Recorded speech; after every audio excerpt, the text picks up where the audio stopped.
Good. I've played here before for Select, but it was nice to come and play for a different team and represent these guys. We lost the game. I was disappointed.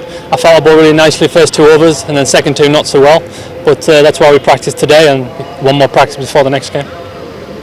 Liam, going back to the England, winning the World Cup. Is this the best cricketing memory you have? Yeah, 100%. I managed to play in some good games of cricket, but I think for me that's the pinnacle of my career. That group of players, the ODI team, ranked number 1 in the world, and the journey of the last 3 or 4 years to get to number 1 and then win the World Cup final at home at Lords and the Super Over, it doesn't get any better than that. Liam, how do you rate this England team? Because this has been considered one of the best England team ever. What's the reason behind it? I think it's just the captaincy is really good. A group of players that want everyone else to do well, are very talented, work hard, and enjoy the game. If we lose a few wickets early on, we don't go into our shell. We keep attacking and try to score runs. Also with the ball, we keep trying to take wickets, not just stop runs, take wickets also. Do you think that your aggressiveness is your biggest strength now? Sorry? Your aggressive brand of cricket is your biggest strength, England? Aggressive? Brand of cricket. Yeah, I think people, obviously New Zealand play like that. I think everyone catches each other up, and we'll see what happens the next World Cup. Everyone's seen how England play, and I think people are just going to keep adapting, and as you say, it's a cycle. Australia have started building up again. They play great cricket. New Zealand, India, West Indies, there's a lot of great teams, so to win that World Cup was special to beat a lot of them teams.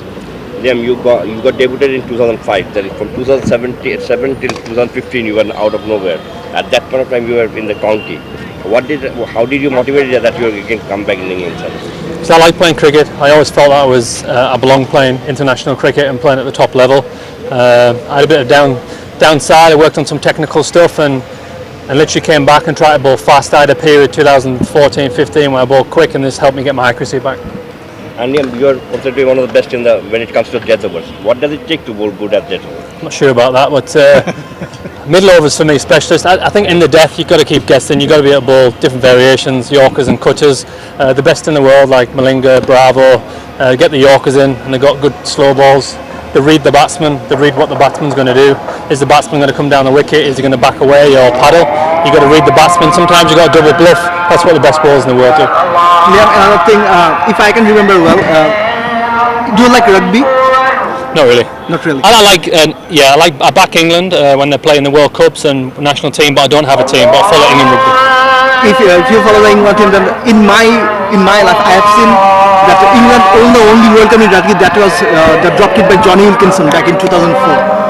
Before the final match against New Zealand, did that example came in the dressing room? What actually you talked about before the final match? Not really. It's just you learn from people, you get inspiration from different teams, and I'm sure the guys would have watched that World Cup final, and you try and draw inspiration from that. But I think in that dressing room, I think we were just content. We know what actually we want to do. Everyone knew what the job they had to do. It's like if someone goes to work and that's what you do, you know what your job is. When everyone does the job, that's when you win. 9 runs required from 3 balls. Martin Gapil throwing the ball, it hit the bat of the Ben Stokes and going out for 4 or 6 runs.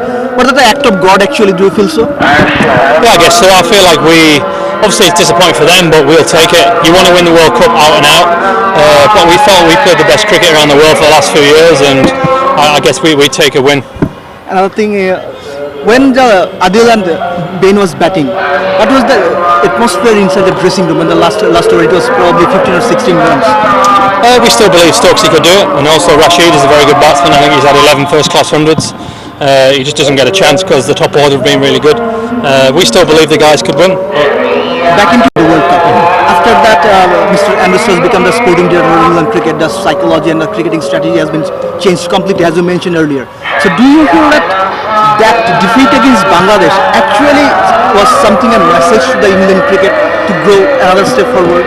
I guess I wasn't there for that World Cup. I didn't feel what that was like. It was also disappointing, and I'm sure at that point the team got together, Morgs, and they wanted to go a different direction, and that's what happened. Yeah, when you returned back to England side, what was the difference between the 2017 dressing room and 2007 dressing room and 2015 dressing room? I think for me, because I'm older, more experienced, I wasn't as nervous. I knew myself a little bit more, I knew my game. So sometimes a bit more relaxed. When you're younger, you're a little bit eager. Sometimes you rush into stuff, and I think, as I said, I'd been playing a lot of cricket. I gained from my experience, and that helped me a lot. Thank you. Thanks, guys. Thank you.